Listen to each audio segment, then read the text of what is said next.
ഇന്ന് മയിൽമുട്ട റോസ്റ്റ് ചെയ്യുന്ന വീഡിയോ കാണിക്കാം കേട്ടോ. ഇവിടെ മയിലിനെ വളർത്താനും വിൽക്കാനും ഒക്കെ പെർമിഷൻ ഉണ്ട് കേട്ടോ.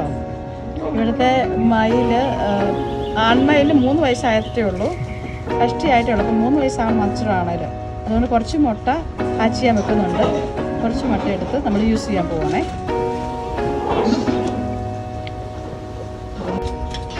ഇതിൻ്റെ അകത്ത് മുട്ട ഇട്ടേക്കുന്നത് ഹാച്ച് ചെയ്ത് കുഞ്ഞുങ്ങളുണ്ടാവുകയാണെങ്കിൽ ഞാൻ കാണിച്ചു തരാം. കുറച്ചെണ്ണം എടുത്ത് നമ്മൾ യൂസ് ചെയ്യാൻ പോവുക.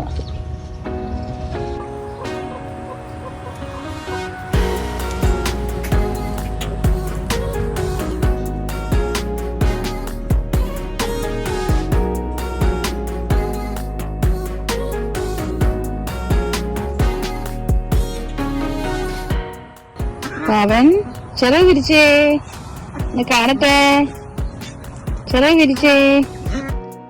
ഈ പീക്കോക്കിന്റെ പേര് പവൻ എന്നാണേ. അവനൊരു 1.5-2 വയസ്സായിട്ടേ ഉള്ളൂ. ഈയിടെയാണ് ആദ്യമായിട്ട് ചിറകൊക്കെ വിരിച്ചു തുടങ്ങിയത്. ഭയങ്കര ഹാപ്പി ആള്.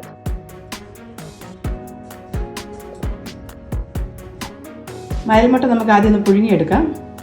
ഇത് കണ്ടോ, ഒരു ചിക്കൻ എഗ്ഗിന്റെ ഏകദേശം ഒരു 1.5 വലിപ്പമുണ്ട് കേട്ടോ.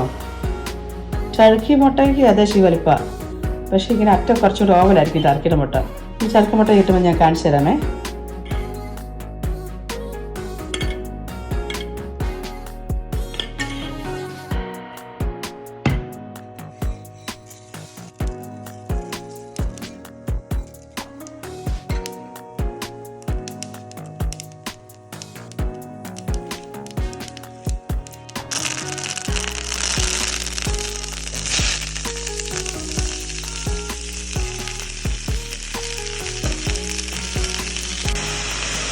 രണ്ട് സവാള ചേർത്തിട്ടുണ്ട്.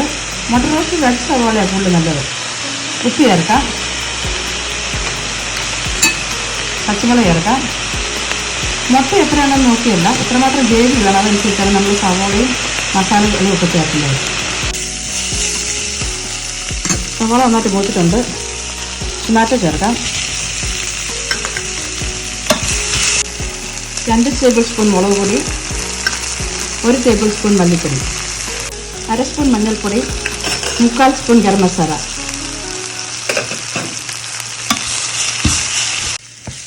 മസാല എല്ലാം മൂത്ത മണം വരുന്നുണ്ട്. ഇതിലേക്ക് നല്ല കട്ടി തേങ്ങാപ്പാൽ ചേർക്കാം. റോസ്റ്റ് ആയതുകൊണ്ട് ഒത്തിരി ചാറ് വേണ്ടല്ലോ.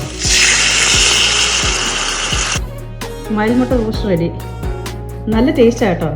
കോഴിമുട്ടയുടെ ഒരു ടേസ്റ്റാണ്. അതിനേക്കാൾ ഒന്നുകൂടി നല്ലൊരു ടേസ്റ്റും നല്ലൊരു ഫ്ലേവറുമാണ്.